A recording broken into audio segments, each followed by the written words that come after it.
High winds left residents in Salt Lake and Tooele counties without power and with damage to their property this morning. Fox 13 News reporter Chris Arnold was in Tooele today and spoke with one resident who woke up to damage at her home. I couldn't predict the speeds, but we've had 60 plus before and nothing's come off, and this time it's come off. Michelle Johnson has lived in her home in Tooele for more than 10 years. She says she came outside just after 6:30 Monday morning to find some of the siding coming off near the second floor of her house.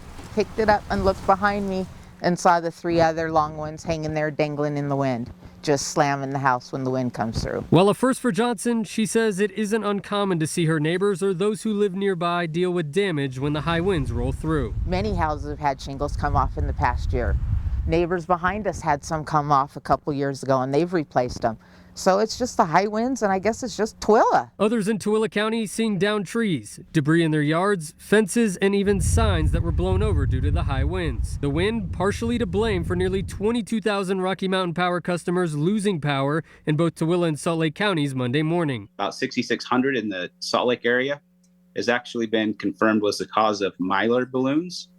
Now, for those who aren't familiar with mylar balloons, they actually have a metallic coating.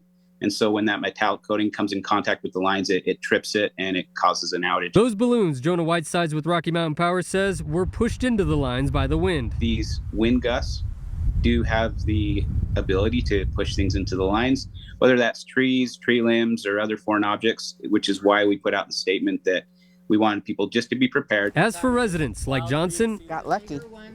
That's what I'm calling it. I got lucky this round, that it was just the house. She's hoping the wind won't be as powerful the rest of the week. Keeping our fingers crossed that there's no more wind and this will hold. Well, as for the damage to the siding of her home, Johnson says she expects to have it repaired by the end of this week.